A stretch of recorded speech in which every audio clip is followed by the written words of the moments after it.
હા બેટા 26 જાન્યુઆરી અને 15 ઓગસ્ટના બે દિવસના ફરક શું છે? Very good. 15 ઓગસ્ટ અને 26 જાન્યુઆરી બેમાં તારે ફરક જાણવું છે ને. 15 ઓગસ્ટ એટલે સ્વતંત્ર દિવસ, બરાબર, અને 26 જાન્યુઆરી એટલે ગણતંત્ર દિવસ. હવે એને ઇંગ્લિશમાં 15 ઓગસ્ટ એટલે ઇન્ડિપેન્ડન્સ ડે અને 26 જાન્યુઆરી એટલે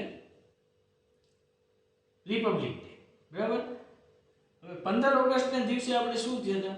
આઝાદ થયા હતા, એટલે એને ઇન્ડિપેન્ડન્સ ડે મનાવવામાં આવે છે, બરાબર.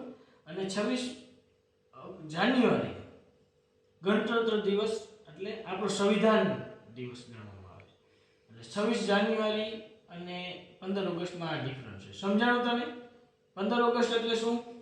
Independence day. હા, એટલે તે દિવસે શું થયા હતા આપણે? આઝાદ. આપણો દેશ આઝાદ થયો હતો. અને 26 જાન્યુઆરી એટલે શું? Republic day. Republic day. Good. તો તે દિવસે શું થયું હતું? આપણા દેશનો સંવિધાન રચાયું હતું, સંવિધાન અમલમાં આવ્યું હતું. સમજાણું? એને કહેવાય રિપબ્લિક. અને પપ્પા આપણે 26 જાન્યુઆરી અને 15 ઓગસ્ટ બે દી ઝંડા લહેરાવી, પણ બેમાં ફરક તો હોય ને કંઈક? હા, બેમાં ફરક છે. 26 જાન્યુઆરી આપણે ઝંડો લહેરાવી અને 15 ઓગસ્ટે આપણે ઝંડો લહેરાવી. પણ 26 જાન્યુઆરી ઝંડો જે ફરકાવે ને એ કોણ ફરકાવે?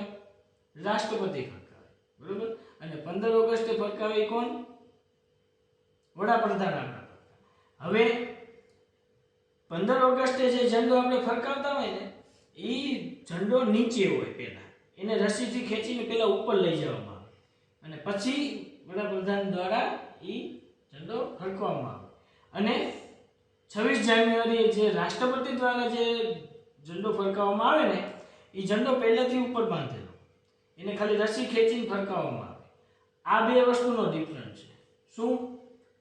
26 જાન્યુઆરી ઝંડો ક્યાં હોય? નીચે.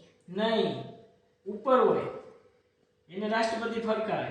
અને 15 ઓગસ્ટે નીચે હોય. ઈ કોણ ફરકાવે? વડાપ્રધાન. એને ઉપર લઈ જવામાં આવે અને પછી એને ફરકાવવામાં આવે. આ બે વસ્તુનો ડિફરન્સ છે. 26 જાન્યુઆરી ઝંડો ક્યાં હોય? ઉપર, રાષ્ટ્રપતિ દ્વારા ફરકાવવામાં આવે. અને 15 ઓગસ્ટે ઝંડો ક્યાં હોય? નીચે, વડાપ્રધાન દ્વારા ફરકાવવામાં આવે. સમજાઈ ગયું? આવા નવા વિડીયો સાથે અમે તમને કાયમ મળતા રહીશું. અમારા વિડીયોને લાઈક કરો, સબસ્ક્રાઇબ કરો એન્ડ બેલ આઇકન શેર કરવાનું ના ભૂલતા.